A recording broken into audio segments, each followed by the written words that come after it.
What is going on? What is going on? What is going on, party people? It's your boy, Coach D Brown, former big leaguer, former first-round pick with the Kansas City Royals, helping everybody out in this youth baseball space, man, getting the kids maximum exposure in and around the country, helping kids get to school around the country, man. Speaking of, my boys and getting into this, man, it's a great family I met back in the fall. Stud baseball player, I heard, coming in around the Atlanta area. I got to come check this stud out, all right? And, man, learn about my man over here and balling, and got an interesting story. Finally had the chance to see him in person back in my showcase in February. Built like a damn linebacker, and hitting the ball like 1-2.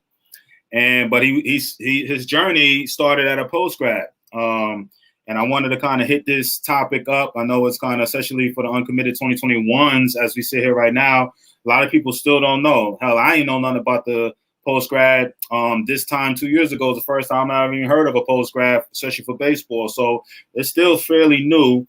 But I thought when it comes to anything post grad, I always reach out to Cellosa and with you and me, and for her to talk to parents or help me understand the process and stuff. So I just thought, what's best to do? And is like I always try to aim to please and just give information to you guys about the post grad program from a family that's been there and done that. All right.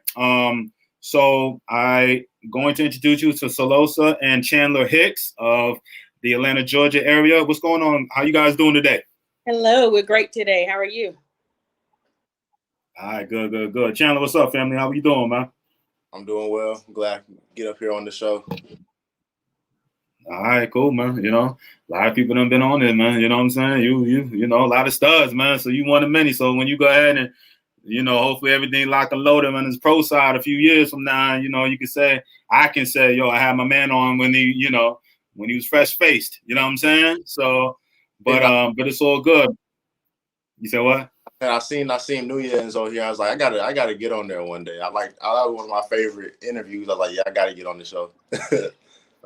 Facts, man. We've been bringing on some talent, especially this ATL talent, man. So speaking of Atlanta, man, I love for you guys to kind of give a little history, a little background on your family. So, Los, I want you to kind of start, where you guys originally from, what got Chandler into the game of baseball, and then I want to hear from Chandler. Okay. Well, I'm originally from North Carolina. We moved to Texas. Chandler was born in Texas, spent 3.5 years in Texas, and he started out, people don't know, as a gymnast in Texas, because everything in Texas is big in Texas: cheerleading, gymnastics, and football. Started out in gymnastics. He was great. That's where you get that footwork from. Okay, I get it. All right, take it all. I got you over there. All right, you can flip, Chandler. Okay, we'll talk about that later. Okay. And started out, in gymnastics. Once we moved here, he played soccer, and great soccer player. And we knew early on he was always a competitor. 4 or 5 years old, he understood the game of soccer. They got the other little kids out there running the wrong way, and Chandler's getting upset because the kid on his team is getting ready to score in the opponent's goal, in the wrong goal. And he said, and other parents thought, oh, that's so cute. Not Chandler. He didn't like that. He was like, okay, he was upset. So we knew, okay, we had a competitor. Maybe two years into soccer. I play soccer. Yeah, 2 years after that, he said, oh, I want to try baseball. And my husband and I were thinking, baseball? No, you're so good at soccer. Keep playing soccer. So we wanted him keep playing soccer, but he was adamant about it. So we let him play baseball and thought, okay, wow, there's some talent here. Started out in our rec league, in Newton County, and that went well, and met great people along the way. And then they started talking about a travel team. And so that was exciting for us, at the age of 6 and 7, doing travel baseball. And the competition and stuff out there was great. And we love that. And, from, the age of, 5, 6 is when, baseball, once it all started. And in the meantime, we're thinking we didn't know how long it was going to last. So we thought maybe we'll try something else as well. So we threw karate in there, and he loved karate. And at the age of 8, he became a black belt in karate. So we knew he had, he had the dedication for whatever he was whatever he participated in. And, once he finished that, he got up in the ranks, and they started working with the bow staff and with the weapons. And he started to kind of phase out a little bit. We could tell he wasn't as excited about it. So that's when we decided, okay, well, you got your black belt. You've accomplished it. You did that in 3.5 years. That's a feat in itself, for a young kid. And he wanted to focus all on baseball. And you know, we let him do it, and it took off. Nice. All right. So Chandler, man, sound like you played every damn thing coming up, man. All right. So from gymnastics to soccer, you know, we're gonna talk about I guess that multi-sports thing, but why baseball? Why did you kind of really come to grips that like baseball was going to be your future? What was it about baseball and the sport that really grabbed you and was like, yeah, I want to focus my attention on this? Really, baseball was just like another challenge for me. Like I said, I did the gymnastics thing, won medals with that. Soccer, would beat everybody. What was the martial arts type of thing, like the sparring? The sparring, yeah. I was fighting people like 8, 9 years older than me and like knocking them out, doing everything. So I was like, all right, I just need another challenge. So baseball, it was the first thing I remember when I started. I remember it was with it being challenging, and I was like, okay, I like this. And then I just kept working. And then when you keep working and you see the results in baseball, you're like, I kind of like this. And especially when you're young, you're out there with your friends. And then my dad was really like my first coach. And he always supported me. And he was tough on me when I was younger. Mm-hmm. And that's really what drove me to love it. Was just we both had that same passion for baseball, and I stuck with it. Man, I love it, man. So I mean, let's talk about this team y'all had. I mean, in the early stages coming up, man, I heard that travel team y'all had was a beast. We were great. Yeah. To say the least. So what? We were great to say the least. We actually got kicked out of a tournament for really being too good. Everybody thought we were too old. We were I think we were 6 or 7 years old, and everybody else was hitting off a tee and still couldn't hit out the infield. And we had coaches pitching to us, and we're hitting home run after home run. I think we hit 4 or 5 in a row. And I think like 15 or 16 in a tournament. So we ended up getting kicked out for, they said we're too old. We were the same age as them, if not younger. So yeah, we were. Some of those kids still play baseball. Some are playing Division 1, 2, 3 football, or some went straight to work. But that was a really good team from around the area. And it was on Father's Day weekend too. We all remember that. It was on Father's Day weekend, and it was some sad little boys. And we were like, "How could you guys do this to these boys?" You know, they were going around. Parents were asking them, "How old are you? How old are you?" They just couldn't believe it. Can you talk about some of the, you know, like not names, but like where it was some crazy number. Like everybody from that team that started whatever is going somewhere, right, to play college, right?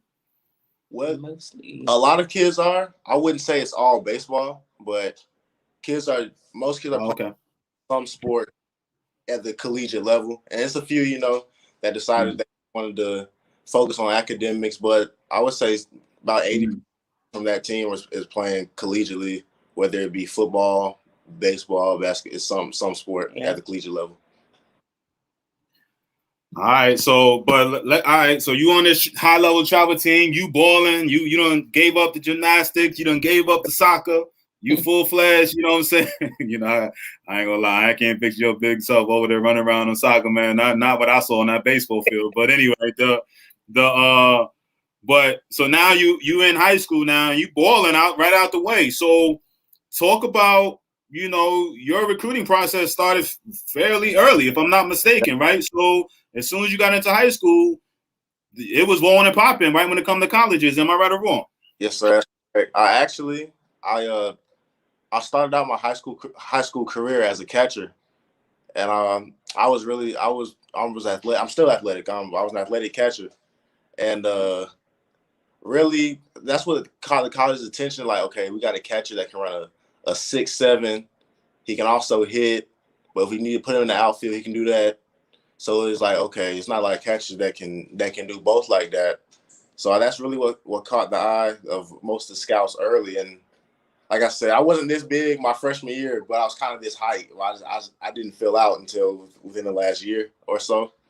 So I don't know if I'm going too far or not. But 10th grade year, I was committed to Alabama State. Like early in high school, I had some Power 5 schools looking at me, but I just need to work on some of the mechanics. I've always had the raw ability, but it's certain other things they were looking for. But Alabama State at the time, it felt like home. Committed early, and after that, I think it was summer going into 16U, I think. So I just turned 15 when I committed. So I think it was 16U summer. I ended up decommitting from Alabama State. Just sometimes you make a decision too early. You just want to make sure you're with a 4-year decision, you're not jumping the gun. Right. And I had a couple coaches actually said, you know what, I think he would be better as an outfielder instead of catching. So we had a decision to make, so he was kind of like he was starting over because he stopped at the age of 15, 16, he stopped catching, and he'd been catching since he started playing baseball. So he's starting a new position as an outfielder. And that was a critical time because we were thinking, okay, are we making a mistake? Because we're going to all these tournaments and they're like, okay, scouts are going to be out here watching. And so we're thinking, are we making a mistake by having him go out here in the outfield and never has played the outfield? They're going to notice they're going to notice that they may like his speed or his bat, but if he's looking to mess in the outfield, they're going to take notice of that as well. So we were stuck with the dilemma, and then he decided that's what I really want to do. But like I said, we had a couple of coaches saying, I think that's going to be your best bet in the long run. It may take some time, they said, but I see him as an outfielder in college, not as a catcher. So we kind of started over at the age of 16 in a new position. Wow. And this is after you have gotten the offer from a college already, right? This is after. So, people listening in, a couple of key points over here. Chandler was a high-level catcher, just a high-level athlete, that could play multiple positions, but he was catching at the time. Got an offer, all right, from HBCU, Alabama State, early, all right, 15, 16-ish, if I'm right, and just turned 15. Yes. Yeah, so as a 15-year-old, he had just gotten an offer to a D1 school, Alabama State, as a catcher. Took the chance, all right, to go and start a different position. So think about that, all right. So that's let me be PG over here. That's kind of risky, all right. I don't want to say some other parts, but took the chance, played it out. But why the decommit? It was just too early. It was just you having second guess. You were second guessing your decision. Why was that, Chandler? First of all, Matt Crane and Jose Vasquez are two great coaches, great guys. They have a great program. They've had ever since Vasquez has came in, I believe they've had winning seasons. So no knock to them at all. But really, when you make a decision for a college, it's a 40-year decision, not just a 4. So especially in 15 and young, Division I offer, you're like, yeah, do it. And then you sit back and you're like, okay, did I really go through the list and make sure this school had each and every single thing I wanted? Because at the time, I'm in 10th grade, I got 2-3 more years. And then if you take junior college route, you got 5-6 more years to get recruited by different colleges. So I'd say it's just a mix of kind of, you thought you knew what you wanted, but you didn't really know what you wanted because you jumped the gun a little bit. But that's my take on why I chose to step away from that school. But like I said, great school and great baseball program with good guys leading that program as well. Yeah, because when we went to visit, my husband and I, we both said we felt 100% satisfied that he would be well taken care of. We felt comfortable 100% leaving him over there at Alabama State. So when he started, saying, I don't know, how were you feeling from a parent standpoint? A little bit uneasy. It wasn't immediately, yes, that's okay, because my husband, he said, don't, commit right now anyway. And, I told you so, I told you all to wait. But I'm the type of mom, I'm with him. I give him the good, the bad, and the ugly. We don't really sugarcoat anything around here because it doesn't do your kid any good. Right. Look bad. Right. He'll stay positive, but we're honest with them. And I told him, before you decommit, make sure 100%. And we had lists, and we've done that with travel ball teams. We do the pros and the cons before we say yes, or before we actually say no. But like I said, at first I was, a little uneasy because I just felt so good about Alabama State at the time. But I knew and the unfortunate thing is, with me, with a lot of, and I'm a product of the HBCU Aggies, Aggie pride all day. So, I'm a proponent of the HBCUs. And what I hate is they do not have a lot of the facilities and the things that some of these other schools that they do have. And I know for him, he'll hit all day long. And that was one thing. They did have the batting cages, but it wasn't, enclosed. That wasn't the only reason that he left, but that was one of the reasons. But I know, and I said that to say, if we could do more, just as a whole, to get it with HBCU, so we can get more, of our athletes to go ahead and, commit to these schools and go and make a difference, on the field and stuff, and compete against some of the other big time schools that have a lot of these other, facilities and amenities that they don't have. The at any time, Chandler, during high school, did you ever regret that decision? I'm not gonna lie. Sometimes I did, because like recruiting is crazy. I've gone times where every day for 10, 11 straight days, I'm getting a different call from a different school, a different text, and then you can go 2 months and you're just like, what? Did they forget about me? I was alive? Like what's going on? Right. That's what comes with betting on yourself a lot. You're gonna go through ups and downs. Some days you're gonna feel like you're the best player in the world, and the other days you're gonna be like, why am I playing baseball? Like, that's just how baseball is. But in the end, I say I don't regret anything I've done up to this point, because that's just how made me put that dog in me, really. Like, there's nothing you can't do if you work, but you have yourself a chance. Facts, man. I love it, man. So, all right, you decommit. Now it's your senior year now, and this crazy freaking virus called COVID hits, right? And you're in the process of trying to find a school for you, man. Now you're kind of caught now, and you're stuck. How was your emotions? What were your emotions like, your senior year, knowing that, man, it's COVID has hit, and, what was your emotions like with that? Well, the crazy part is, like, I didn't want a part 2 of the decommitment stage. So I'm like, okay, I'm going to wait this out as long as I can. I don't care if I commit right before graduation. I'm waiting. But then I don't want to say the particular school, but the school a D1 school that's really good here in the Southeast. Yeah. They said, hey, we're coming to watch you March so-and-so. Like March 25th. Yeah, so I'm like, okay, I'm going to do what I got to do. I'm going to catch this part of the game. I'm sure I can play outfield. I'm going to do all this. And I think it was like a week before they were supposed to come, the season got canceled. Because I had options before COVID, and COVID hit and kind of messed them up. And I was kind of mad. I was like, man. But they said, okay, we're only going to be gone for about a week. So I'm like, okay, they can just come when we reschedule the games.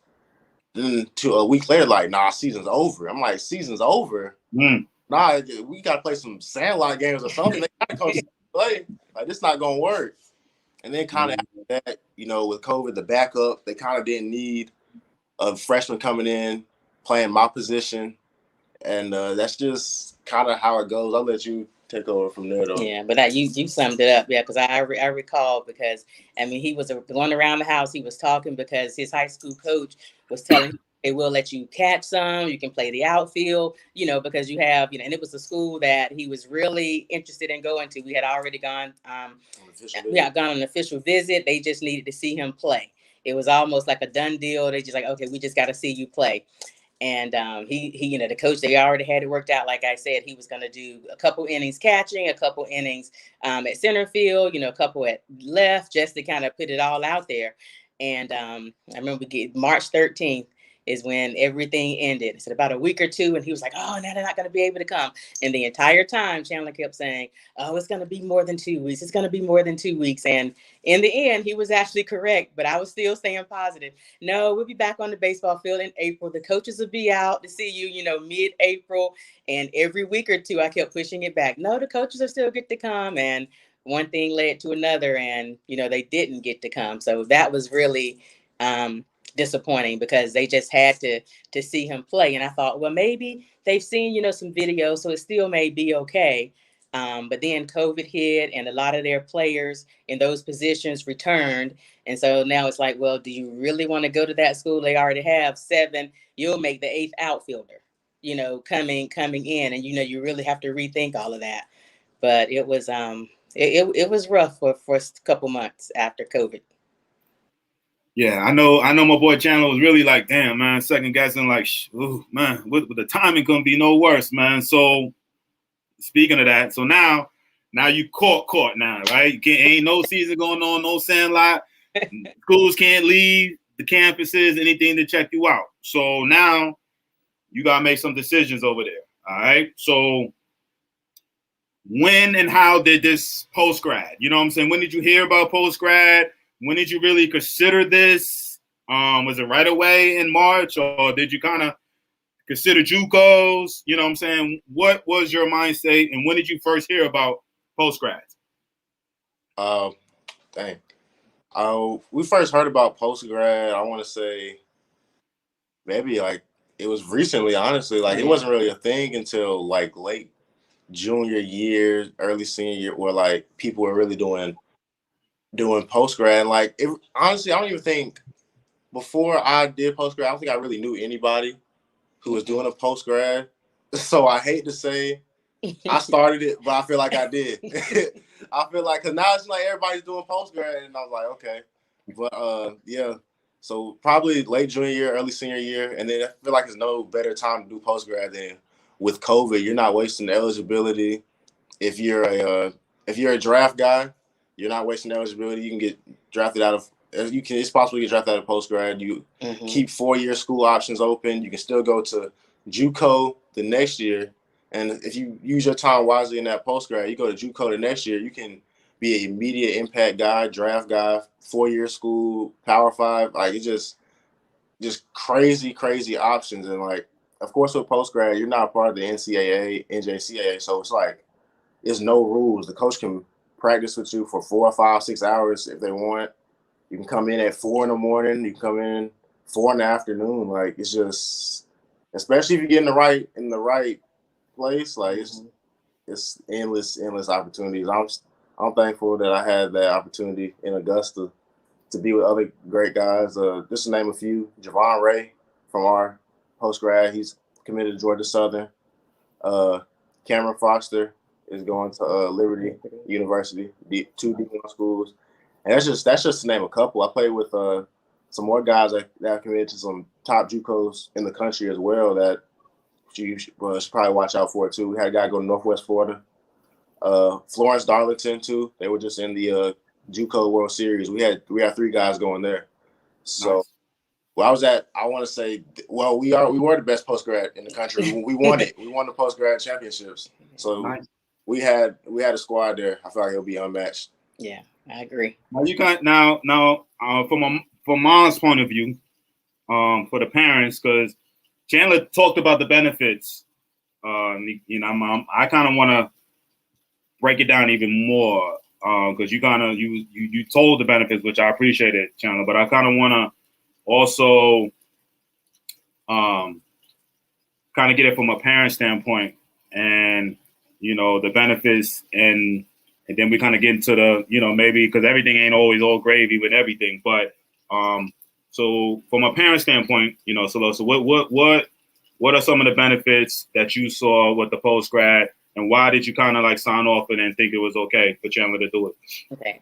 Initially, while we chose the program we did, because there were other post grad programs that reached, and there were some that we definitely said no, for whatever reason. I'm not gonna, sit there and badmouth, another facility or another place, but there were reasons why we said immediate no's, to some of them.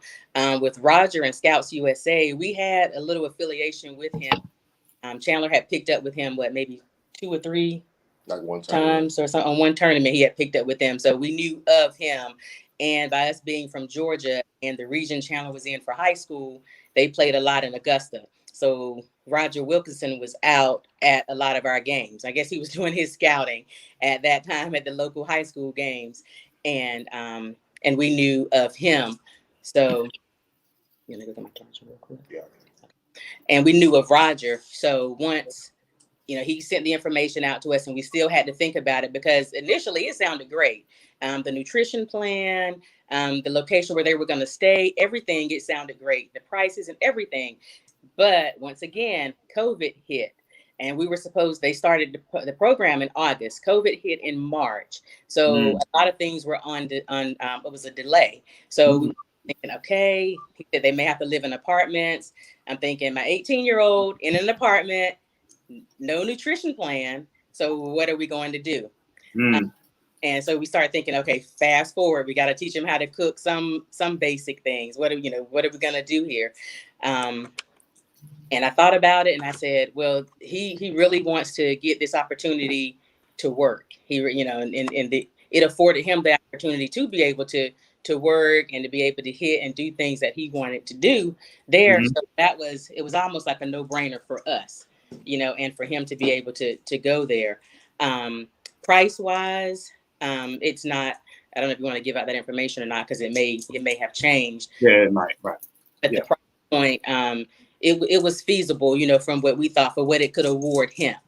And also, another point, schooling. I thought about it. I said, okay, do I really want him to, because you can take classes, and with post-grad, you can't take any more than 9 credit hours a semester to still be eligible, to still have ability.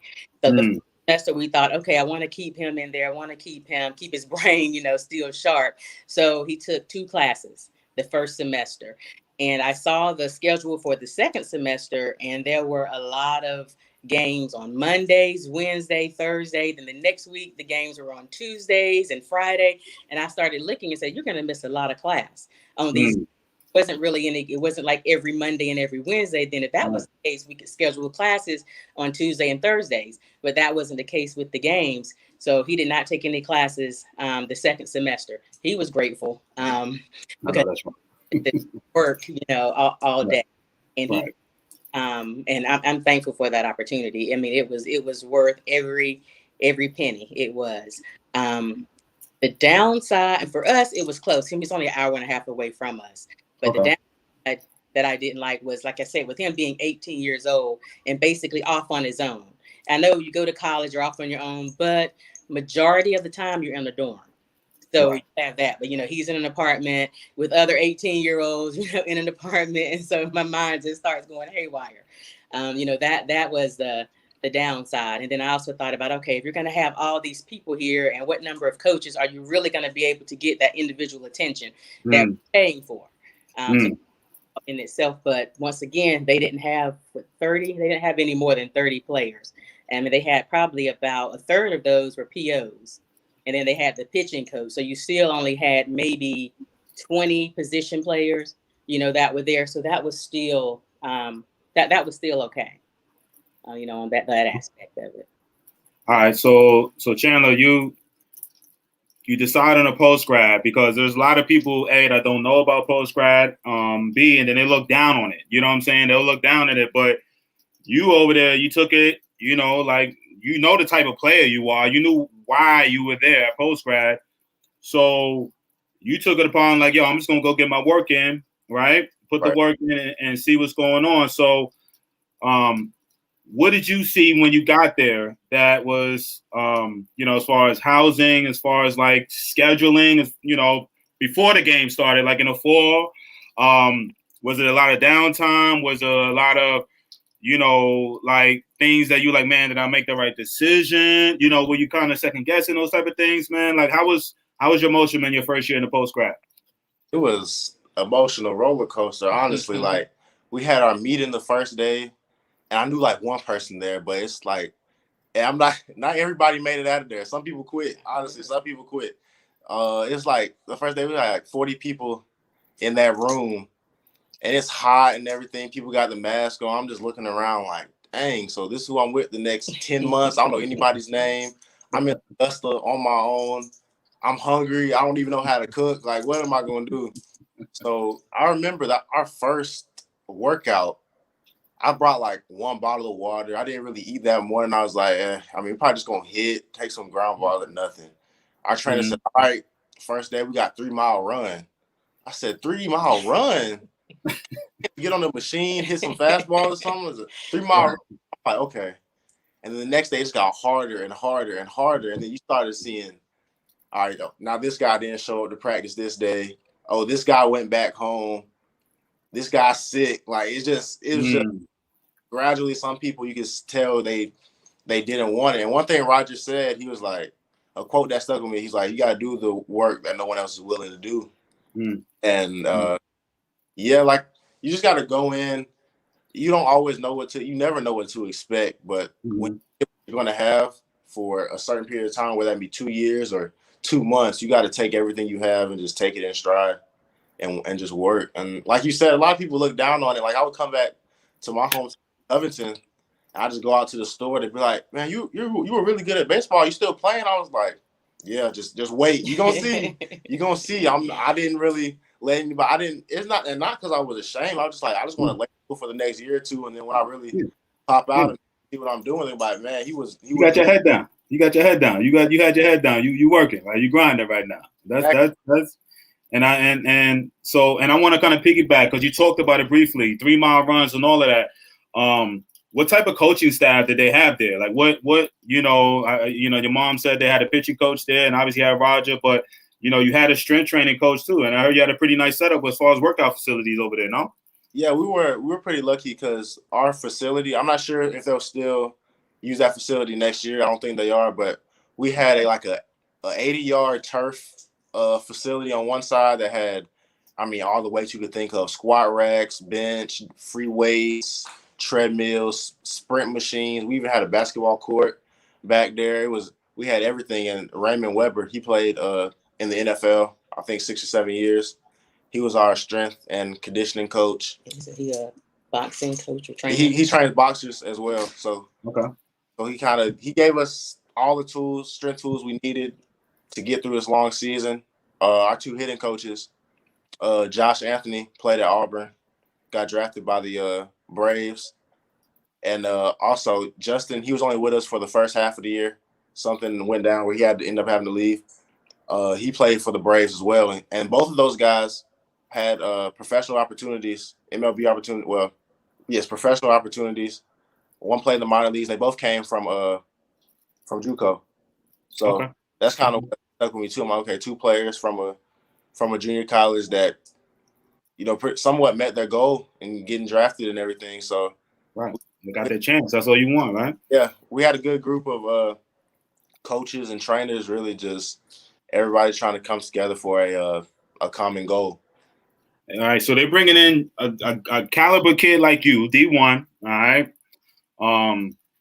you had some other guys, right? If I'm not mistaken, I know Roger told me. I think a kid that transferred in from Tennessee or something. You know what I'm saying? So you had some talented kids in your program, right? Yeah, we had a lot of talent. That kid, Cameron Foster, he actually got offered a professional contract from the San Diego Padres. I want to say it was like December, January when he got offered that pro contract. So everybody was there for a different reason. Some people were D1 bounce backs. Some people just didn't have that opportunity coming out of high school and they wanted to show that they can do it.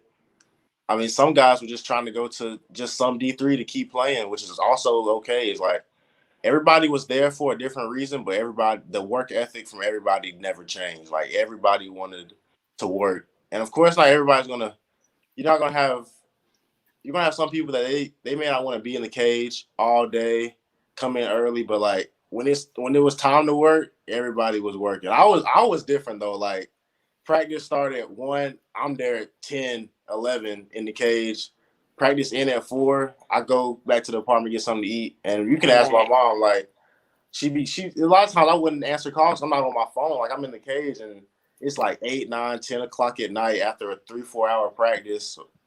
I remember sometimes after games, sometimes I didn't play good. I'm like, okay, I need to get this down packed for the next game. I'll be in the cage again. Even if I play well, I'm like, well, this is one swing in the game I didn't like. Let me see what I did wrong. I'm looking at video and our pitchers video at bats. So I take the iPad after every game back on the bus, watching video, breaking it down, just doing everything I could really. So like I really can say I took full advantage of the opportunity. That's what he and we're very pleased. Because like he said, we could call or I'm in the cage or I'm headed to the cage right now. So he really, and watching the videos that they had, of himself, and he really, really took advantage of that opportunity. And so for that, I mean, we're thankful because it's not money wasted. It's not like, okay, he went down there and just did the practice, what he had to do, and played the games. I mean, because you can do that anywhere, but he wanted to go somewhere where he could actually physically work daily. And he did. I mean, Saturday and Sundays, he stayed up there so he could work, and he did. And then, so talk about some of the scheduling. How many games you play, where you go, the type of competition that you face. Okay, well, initially we were supposed to have like a 55-ish game season, but of course because of COVID, that got cut down by maybe 10 to 12 games because when we would play colleges, we would play series. So like we played East Georgia State.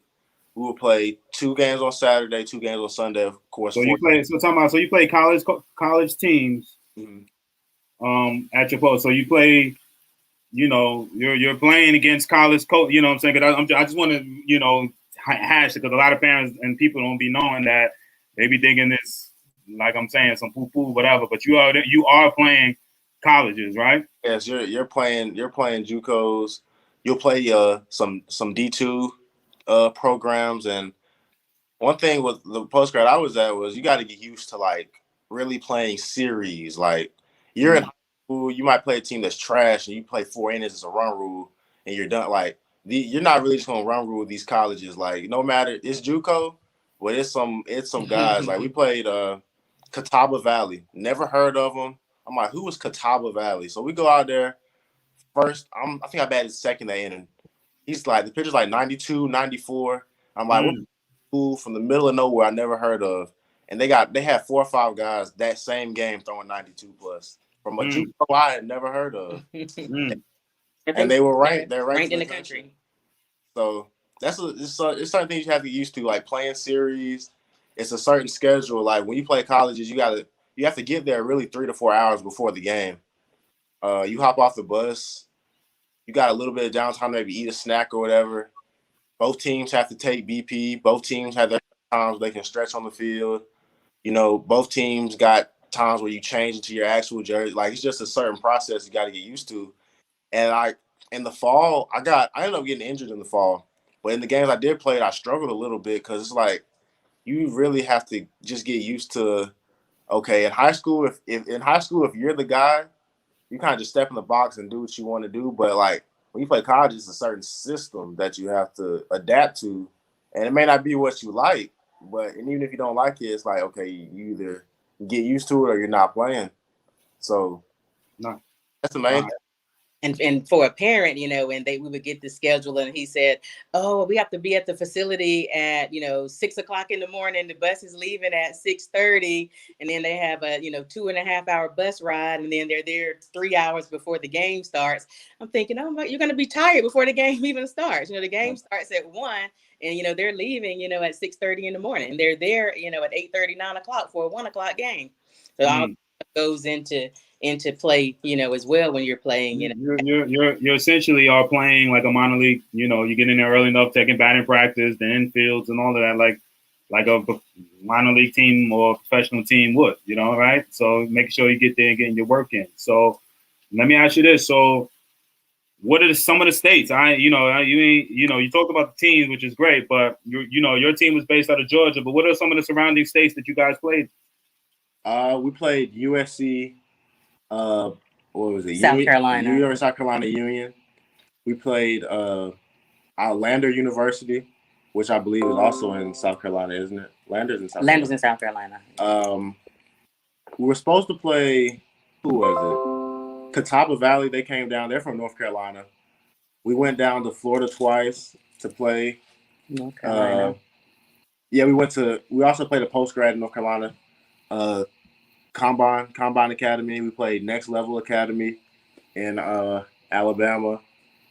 So yeah, we played in 2 or 3 different states, but we got a wide variety of competition.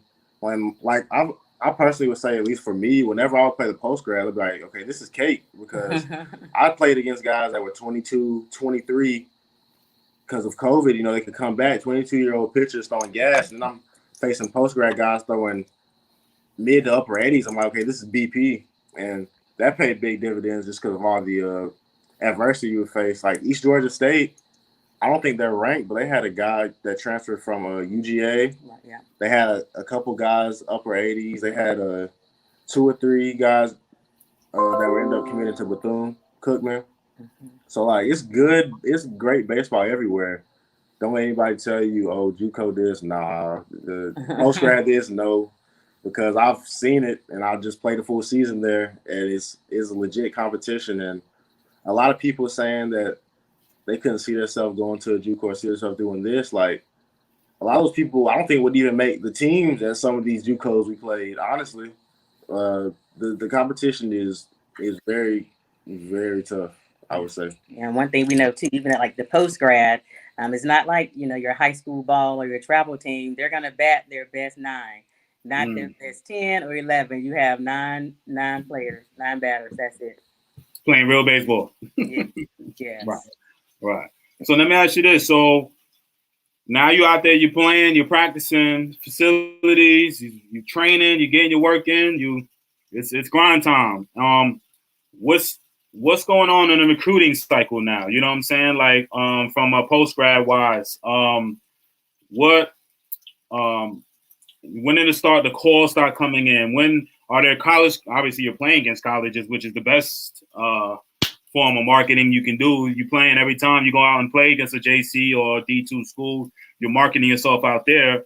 But I think I had a parent, man, and I hope I know he's not listening, but I'm gonna ship him. You know, I'm gonna let him listen to this. He's out of Florida, but his biggest fear is like, yo, coach, I hear you. Post grad seems like a good idea, man, but what happens if this time next year I don't got no offers on the table and we wasted XYZ? You know what I'm saying? How was, you know, did you ever feel like that? You know what I'm saying? And what is your answer to somebody like that had that issue of like, yo, you know, what's going to happen next year? What happens if I just take this chance and nothing happens? And, you know, from there. I'll say something first on that part. And it depends on which post-grad program you go to. All of them aren't created equal. And like I said, I can speak from where Chandler was. He had some offers outside of where he had already had contacts with prior to going into Scouts USA. But one thing that I can say that Roger did, he was still, okay, I'm going to contact this school or that school. But I think, were you already committed or you already had set in your mind before he? I kind of knew where I wanted to go. Yeah, he kind of knew where he wanted to go. So Roger, you know, he still would make contact with Chandler about, okay, you know, this school, or what do you think about this? But what I can say with all those players, everybody is committed somewhere except for the kids that are returning. Because there was, I think a kid, I think he's 17, he's still in high school, and he was playing. So say that. So that's that's a bar right there. So because a lot of parents, again, so every kid that is eligible to get an opportunity to play in college has gotten the opportunity off of Chandler's team, is what you're telling me, right? 100% correct. D1, D2, JUCO. One player, he even, I don't know if he's going to sign, is Mikhail? I won't say his name, but one kid was offered a contract for, I don't know, it was independent ball, but there was another one that was actually offered another contract for, you know, several $1,000s, shortstop, you know, that we had. So, and these are in the junior colleges, are top junior colleges in the country. You know, and and so everybody, and those kids, like I said, it's well deserved, because I don't think we missed maybe 1 or 2 games, maybe. You know, this season they played in the fall and the spring, and we were there watching and supporting them. And those boys, once they bonded, they bonded and they supported each other. And you can see the development from August to May. I mean, it's noticeable to me as a parent. It was noticeable. It really was. But they are all committed to colleges.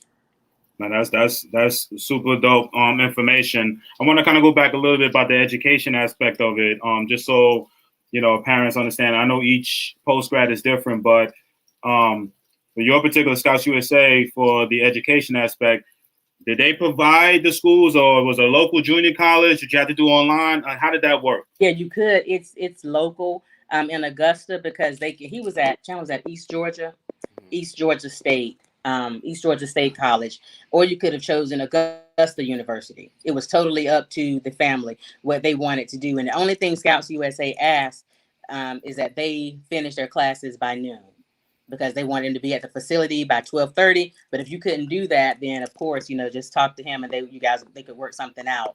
But there were several guys that did take classes, and they just had their classes in the morning starting at 8 a.m. And you just couldn't take any more than 9 credits. So about 3 classes is about all you could take per semester. Okay. And like I chose to do his now what's separate wise, I ain't mean to cut you off, Cellosa, but what's a normal schedule like if he was to go like where he's we're going to talk about where he ended up committing, where he's going in the fall, but let's just say junior college or 4-year school, what's the difference in hours and the amount of classes, the difference between a JUCO or 4-year school, or the taking the JUCO route and doing the local JC route like you just did? What's the difference? Yeah, because if he post grad, like I said, you would take no more than 3 classes, and then in JUCO it would be probably about 5 classes. JUCO in a 4-year school it'll be about 5 classes per semester, and he took these classes and they would start around noon, but Chandler would get there, a lot earlier and start working.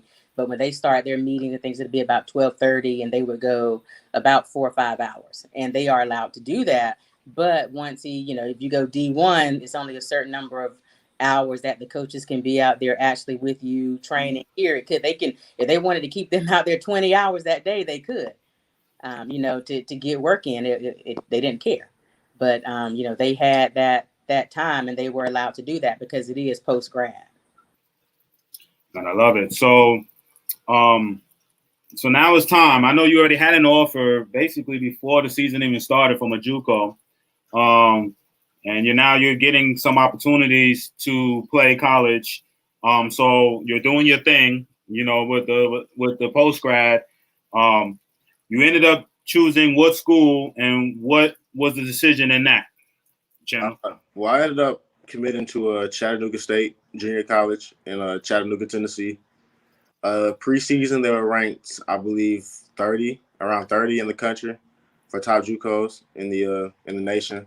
That, of course, caught my attention. Went up there for a visit, and most people, even before I knew a lot about junior college, I thought kind of, okay, they really don't have too much to work with. But no, I went up there. They had indoor cages. They had this thing called Synergy, where they can pull up every at bat from every game and see your tendencies for 0-0 counts, 2-0 counts, 1-2 counts, everything. And each player has like a folder, and pretty much that just tells you like, okay, in this at bat, I'm chasing this pitch, and this at bat, I'm doing this. That head coach has been there for about 18 years, so obviously he has a great system set up. They play a really good schedule. They even play one of the affiliate teams for the Reds, the Chattanooga Lookouts. They play them. I want to say it's like once a year. Yeah. I don't know if that's past year. Yeah, in the beginning of the year. Yeah. Yeah. I don't think they did it this past year. I'm not sure because of COVID. Right. Just a tradition they like to keep. Yeah, I knew JUCO for certain reasons would be the best for me. I know, like you said, I know what type of player I am, and I just feel like JUCO was the spot I needed to go to. And Chattanooga, great city. It's not really. I'm kind of a big city type of person. I don't really like to be off in the middle of nowhere, so I feel like that was a good spot for me. So Chattanooga's a big city, huh? I prefer he's off in the middle of nowhere. I prefer nothing to get into, huh? Yeah, they So, but I know that.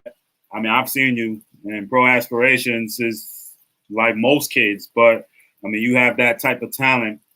Did that go into a factor when it comes to, choosing a JUCO over locking yourself for a 4-year school? Did that come into play?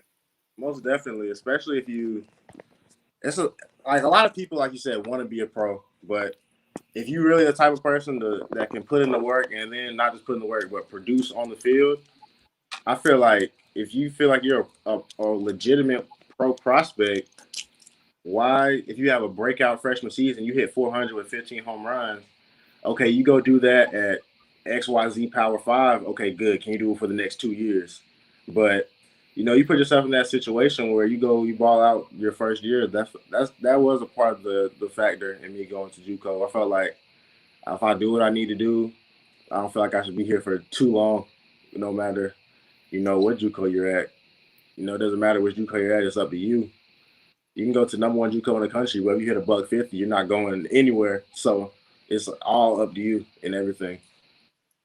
Facts. All right, we got a question came in. My boy Josh says, choosing Chat Valley, what are your inspirations? Pro or better development from 4-year school with better facilities? I jumped the gun. I should have posted that before I came up with my little thing, but yeah. So Josh says, what are your I think he meant to say aspirations. Pro or better development from a 4-year school with better facilities?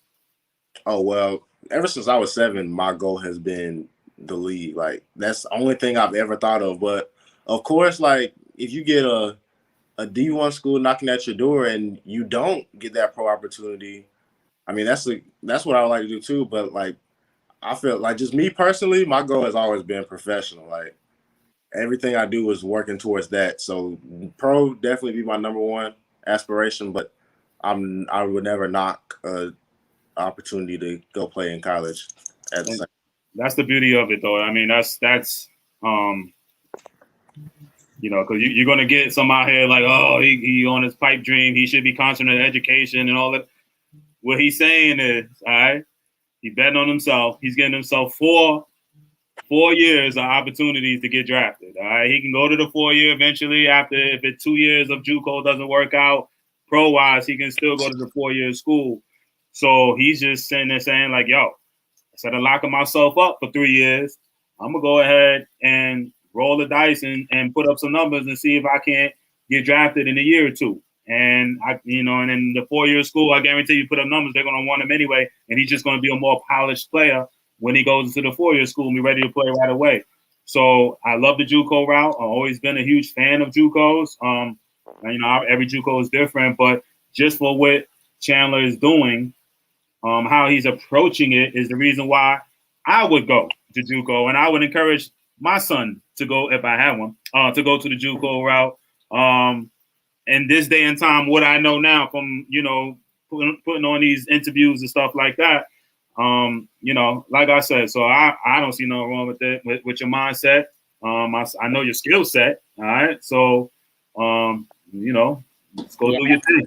Yeah, and I mean, and for me as a parent, I've always been a proponent of education first. And even, when you have a young kid running around and they're saying, oh, I want to play in the MLB. And, we've been down that, road where, basically, probably will not happen. But, we want to sit there and we're going to foster, your dream. But we still let them say, okay, if that's what you want to do, we're going to support you. But just know, it's going to be, it's a hard road. It's a lot of people out there. So it's thousands and thousands of baseball players. And only a certain amount will get a scholarship past, high school, past post-grad. And he understood that, but he knows. And we started thinking, okay, there may be something, something to this, but you must get your education. And I've always said, and I just started to change my tune maybe about the past year and a half. I said, nope, you're going to a 4-year school.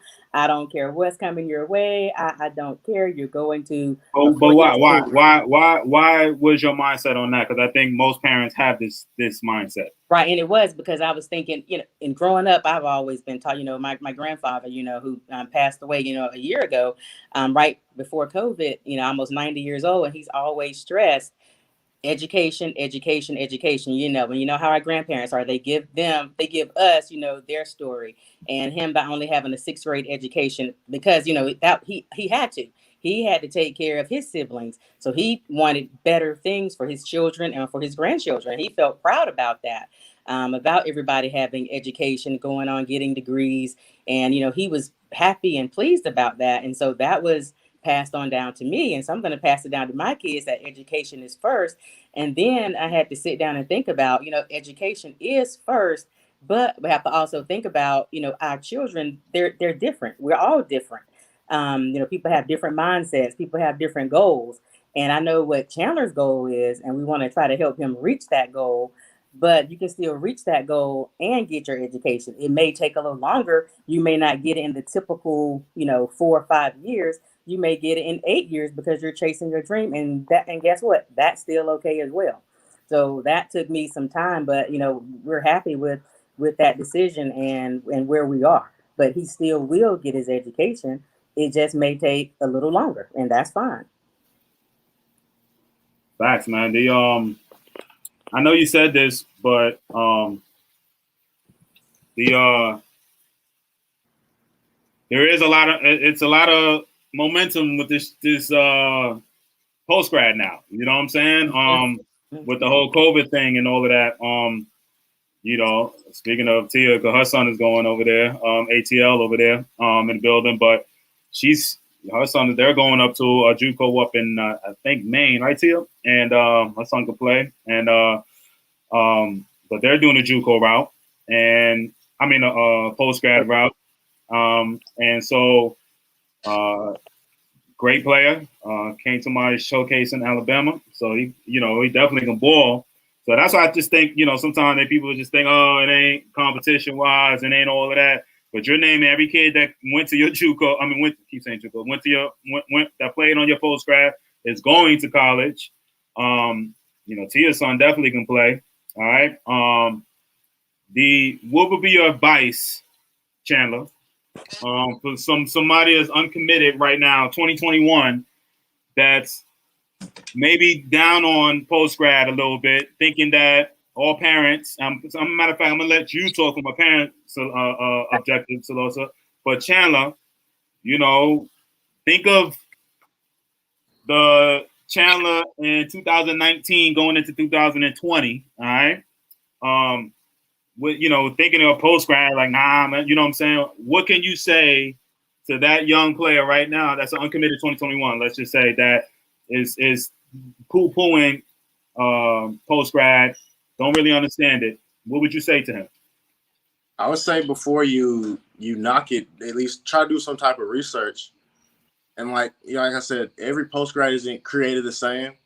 Do some research on just compare different post grads. Go look at the post grad schedule, see who they play, see who's gone somewhere after that particular post grad. And if you have one within driving distance, go watch a post grad play. And that could answer your question. Like, you go see a post grad play and then you see them facing a lefty that's 92 to 93. Ask yourself, could you hit that before you say I wouldn't play there? You know what I'm saying? So I say just before you knock it, and a lot of people like to knock things before they try. I mean, I wasn't big on JUCO when I was a freshman in high school. I wanted to go out to UCLA somewhere. Like, I wasn't big on JUCO when I was 14. I don't think a lot of people are, but I did my research and I was like, okay, this is something I might do. So before you make that decision to go or to not go to a post grad, like I said, just look at the schedule, look at alumni from there, make sure the coaches, make sure you have good coaches that can get you to that next level. Well, you have to get yourself there, but make sure coaches that will help you get there. And just do, like I said, just basically just do your research on it before you form an opinion on it, I would say. Mom, for parents out there that's, because I always, you my go-to when it comes to the post grad. I'm always reaching out to you anyway. So, just now you get to speak to a little bit of the masses, a little bit about the ups and downs of post grad from my parents' point of view. For those parents that kind of stuck, not knowing about post grad and kind of hinting about it, want to know more. What can you tell about them? What can you talk to them about? Yeah, one thing, and like Chandler said, research is key. And now you have social media out there. You have all the platforms. Go check them out on Facebook, on Instagram. See what they're posting. And we all know most people, they're gonna only post the good stuff. They're gonna only tell you the good stuff. But if you research and you ask these kids or the parents, find someone that goes there.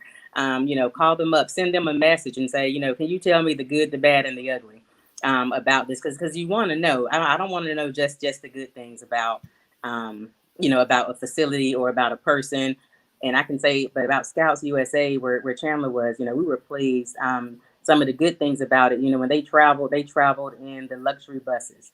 There are some people, and there's nothing wrong with, some people, if you have to travel, in the vans or whatever, if you have to, nothing wrong with that. But that's just a little luxury. That's a plus, things that you get. They would, feed them after the games, after they left, they would, pick up the items and things, for them, and they would eat it on the bus. Depending on the location, they may have to stay in a hotel.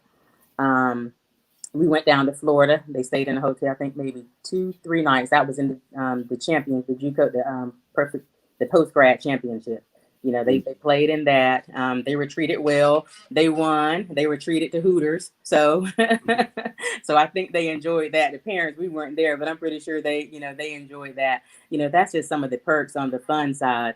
And also they play in SRP Park. And for some of the parents, you can look that up, SRP Park, and that's where the Green Jackets, who they're a low A affiliate of the Braves. That's Scouts USA. That's their home field. Nice. We loved going there, to watch the game. I mean, nice, beautiful stadium. The boys love it. They were out there playing. Chandler was playing in the outfield, and we're thinking, who is he talking to? Because after he had hit a home run, and he's rounding the bases and he's waving, we're like, who's he talking to? And there's some apartments behind there, and it was people on the outside, watching the game. So that aspect of it, that's actually cool. And they were talking to him, saying his name and yelling and cheering for him. So that aspect, those small things, you take into account those small things, and that's what make the experience that much better. The relationships that he's built, with a lot of those teammates and stuff is like, nothing, like none other. So that part of it is good. Like I said, the part that I didn't like was the food. Was him having to kind of, fend for himself, but he did great. He watched what he would eat. I mean, he did the workouts and things like that. But again, COVID had a hand in that because of the way the nutrition plan and all that was going to work. That was supposed to be set up by like April or May. But you had COVID and people were kind of displaced on what they were doing with their jobs. Everything was kind of an upheaval. So that part, got put on the back burner, which was okay because they still did fine. So that was just a little bit of the downside. But everything else, like I said, the coaches, and you have to be mentally tough. I will say that with them. And he has, because, it's tough out there, game wise. And I've watched some film, and like for Scouts USA, go on Facebook and look up, Roger Wilkinson, Scouts USA, and go back to last August. And you can look at their first 2 weeks because he had it on live so parents could see what they were. It was grueling just to watch the workouts and things that they were doing. Go on the Instagram, Roger Wilkinson or Scouts USA, look at the pictures on where they are now, look at the stuff from last year between August and May. And that would be Chandler's year. That was there, and read it and do that research. And you'll see, and I think you'll be pleased with it for your player. It'll give them the opportunity to play. They'll be away from home. If they were going to college anyway, they would be away from home. Yes, they may be a little bit on their own, but they did have the coaches that stayed in the same apartment complex all the boys. They all stayed in the same complex, and the coaches stayed in the same complex. Okay. So they do have, someone there, even though they're 18, they think they're grown. They're really not, but they still need a little bit of that supervision. So they had them there. So that's a little bit of the downside as well. If you're, one of those parents that, need to know exactly where they are, every minute. But it's still, it all worked out, but do your research, All right. All right. I mean, I know it's going to come up. You already know. So what I'm going to do, if you're interested, because it's a different post grads, different price points and everything like that. So instead of putting the number out there, because I don't want to tell, and I know what Cellosa and may have paid, things that might have changed. All right. Because they're not even in the same location. They're actually upgraded. Would you say that'll be an upgrade, Cellosa? Where they're going to be at with Lake Point? Or what do you think? What do you think? I don't know, because their SRP Park is still going to be their home facility, their home game, but the facility, the workout facility, I won't say that's an upgrade. It's probably about the same. The upgrade would be that they're practicing at Lake Point. So they'll be practicing at Lake Point, whereas when they practice there, it was another field. So Lake Point is better than that field that Chandler practiced on in Augusta. So that part is, I would say, is an upgrade. Everything else is pretty much the same. Okay. So saying that, so Craig, I know you had asked, reach out to me, private message me, and I could kind of give you that, because I don't want to. It's not secretive. It's just different price points, and I don't want to say anything wrong. But do you feel like what you paid for Cellosa was well worth it? Definitely, 100%. Yes. Yes. All right. Now do it all over again. Honestly speaking, Chandler. All right. Put your butt on the spot. Would you do everything the same way right now? Honestly, I honestly wouldn't change a thing. Like, I feel like that's what makes me unique, because everybody thinks that every single big leaguer had 35 offers coming out of high school, went and played 3 years at Vandy, and then went. Like, no, like, I feel like that's what makes me unique, is that I honestly don't feel like anyone can ever say when it's all said and done that they did what Chandler Hicks did, honestly. Like, yeah, I might have committed early, then had to go to a post grad, then went to JUCO, then maybe even have to go to a 4-year. Then, like, it may work out exactly like that, or maybe I might go from JUCO for 1 year and get it where I want to be. But honestly, I wouldn't change anything, because that just, if you can fight through adversity when you're 15, 16, 17, going 0 for 20 your first big league at bats won't seem like a big deal, because you're like, okay, I went through worse than this. Like, I can fight through anything. So I like the road I took, just because I feel like I'm a unique talent. I'm a unique player on the field. I have a unique personality, and my journey was unique. So, and I honestly wouldn't change anything. And I know him. That's an honest answer. Yeah, that's an honest answer. And I can say, just by watching him after leaving scouts in May, playing well in the last tournament, their championship game, and being carried over to this summer season, already I can see it. It's carrying over. Once you put forth that work and stuff, and you get it, and you want to stay true to yourself. So the kid, he wants to keep on working. He's here. He's working. With the trainer. He's driving an hour to go hit. With Tim. So yeah. he shout out Tim Battle too. Oh. Yeah, he was. I know he was trying to share it earlier, man. So yeah, shout out to Tim, man. He was happy to, he was like, you post it so I can share it. I want to share it. So he definitely was tuning in. He might be on. I don't know. He may be probably working right now too. But yeah. He wants, and it carries over. So that work that once you get in there and post grad, and it becomes habitual, and you don't want to miss a day from doing that, and it carries over. It's very beneficial. What I meant to call him ahead of time. I know my boy Mike and my boy Rod, Mike in Cali, and my boy Rod in the Memphis area. I put Rod on the phone with the Scouts guys. But what are contact info? What's the site again? Do y'all know off the top of the head? I think it's Scouts, SCOUTZ, right? USA.com. No, Scouts USA. I know I should have had this. I didn't even think about it, because I meant to call them earlier and let them know I was gonna be talking. You'll find it. I think it's Scouts USA. Yeah. Scouts, SCOUTZ, USA, SPI.org. Yeah, SPI. All right. So Mike, Rod, you guys, Rod, PM me, man, if you want to know the price of it. But that look about right? Chandler. Yes, that's correct. All right. My email address too, Coach D.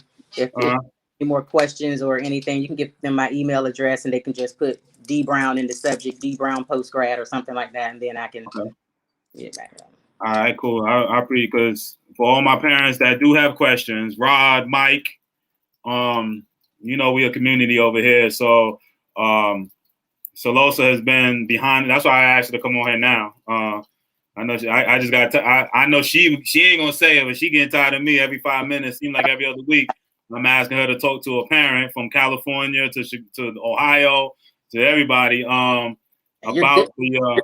So I don't mind. Right. See, so that's fam over here. So that's what I'm trying to. So let me. This is Cellosa's email here. So if you have, and she's. I'm gonna speak for you now, right? Okay. She is more than obviously there's only so much she can say on here. She's been straight up, but it's nothing like a phone call or whatever. She's offered to do this. I ain't asked her to do this, but she knows I'm gonna reach out to her anyway if I have any type of questions anyway with this. But this is her email, and just put D Brown in the subject line if you have any, and she's very transparent and very real. So she's going to talk about Scouts USA and all of that, but she also will talk about some of the options for you, price ranges and stuff like that. So for every person that has reached out and want to know more about Scouts USA or just want to know about the post-grad program in general, Cellosa is definitely a good wealth of knowledge on there. So I'm gonna leave that up there in the comment section. You got that. I'm gonna put your thing over here, but we had a comment. Post-grad play tough schedule, JUCO D2, and training is position specific. I know my son would do Tennessee XL Academy again. All right. Quick little club over there. All right. Of that post-grad, and they're out here now. I've had other post-grads on here before. So they're out here, man. So look into it. Uncommitted guys, you have no excuse. If you really want to play baseball, there are opportunities out there for you. Right. So, all right, Chandler, put you on the spot, man. I already asked you, for advice for the kids that are uncommitted, but let's just, I'm a high school guy, period, and I just, I want some advice. So I just want to hear some inspiration from a high level ball player like yourself, man. So I want, each one of my guests to always have them take us out with a great message. So Chandler, I'm put you on the spot, man. No pressure. Take us out on a great message, man. Okay. Well, any high schooler out there, no matter what level you're at, you might be the #1 ranked player in the country, or no scout in America might know who you are. But just be in competition with yourself every day, which is what I had to learn how to do, because it doesn't matter if your teammates batting 400 or if you have the highest batting average on the team, or if you're just a middle of the pack guy. If you truly work every single day, like no distractions, work every single day, just plan out a lot of hour or two to do something that might help you, you'll get the results you want to see. You'll get the results based on the work you put in. So no matter where you're at, because I've seen high level guys fall off, and I've seen nobodies turn into draft prospects. So I've seen both sides of it from my personal story. So I guess to sum that up, I know it sounds cliche, but just focus on yourself. And no matter what a coach might tell you, one day, because 12, 14 months later, you could be a totally different player.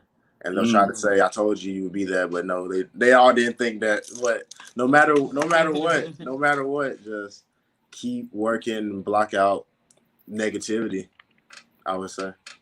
I love it. Mom, so, for those parents out there, all right, with dreams and aspirations, they keep playing at the next level. What kind of, take us out on a great message, Mom? I would say just parents, have the conversations with your children early on. Find out what they really want to do. If they really want to be out there, find out if they just want to do it recreationally or if they want to play past high school. Find out those, and then you can start mapping out your plan. Don't let it be your dream. Let it be their dream, and you're following their dream along with them or alongside of them. And then once you get to that step and they realize, hey, I want to play at that next level. And if everybody's been putting in the work, you can make the process easier just by being ahead of the game. And now, people, they always say, oh, you have to go to camps. You have to do this. You have to start out early on. It's true in some aspects, it's not. A lot of this stuff is, some of it is connections on who you know. We've seen, kids go on to different levels because of who they know, and you know what? That's fine. If that happened for my kid, I wouldn't care, because but you go on. That's the nature of the beast. You find out, what they want to do. You follow their aspirations, their dreams. Also, if you get to maybe they're 16, 17 years old, and if you start seeing that they're kind of leaning off or laying back a little bit, find out from them what's going on. Sometimes it could be that they're just so frustrated with themselves. It could be their batting average, or they may think, oh, my teammate over here, he looks better at this position. He's getting offers. I'm not getting offers. You have to think, and you have to know, a lot of this stuff is timing, and a lot of it is position. You may, okay, this pitcher over here, he's got 5 or 6 offers. My player, he's the first baseman. He doesn't have as many offers. You have to look at the school, what their need is, and also what positions they need. And a lot of times, yes, the pitchers may get that attention. That's a big thing. You have to have a pitcher and a catcher for a game, number one. So that's the main thing, know, and you really set it out. You have to know, really understand what's going on in this game, with this time frame, with recruiting, with post grad, with your child. So there's a lot that you have to know. But if you sit down with them and you have these conversations, and you can map everything out together, and you go along with it as a family, and it'll be smooth sailing. You're gonna have some bumps in the road, but overall, it'll be smooth in the end. Everybody will be happy. All right, y'all heard it here. I mean, listen, this is one of the information, one of those type of shows that is just filled with great information. 2 years ago, I had a post grad coach come on here and introduce me to post grad. 2 years later, damn near almost the same time frame. Now I've experienced personally somebody I know and kid I know in my program, go through through it. I'm about to curse that. All right. And so that makes, it's just how, full 360, full circle this goes on. And now, I can go and ask, somebody that's been through it, their ups and downs, and, up this post grad thing, man. And I just think the timing of this couldn't be no better. Because of the post grad, of the kids, like the situation coming back, full rosters. If you really want to play baseball, parents and especially your kids, that if they really want to play baseball, like my boy Chandler said, everybody's routes ain't glittered and with roses and direct whatever, right? It's many paths to the end goal. If it's a degree or if it's getting to the league, you know what I'm saying? Every path is different. So this is just another path that you can take if you want to continue to play this great game of baseball. So I appreciate y'all. Cellosa and Chandler. Keep balling this summer. Chandler, I'll be in contact. Cellosa, thank you again. I'll be in contact as soon as I need You're most welcome. You're most welcome. You said what? I said you're most welcome. Right, fast. So I'll be in contact with you because at least once a week I gotta ask something, right? So Chandler, go ahead, best of wishes to you, man. See you in about a year. So go ball on that JC so we can talk this pro talk, man. So and we go from there. So parents, I may be on at 4 p.m. tomorrow, definitely by Friday. I'm trying to get some more parents over there to share stories about the recruiting thing. All right. You guys get tired of seeing my face. So let's keep this ball rolling. Appreciate y'all. Thank you guys for coming on, Cellosa and Chandler. You're welcome. You guys take care. Parents, I'll see you guys most likely Friday, 4 p.m. Eastern. Peace and love, y'all. Bye.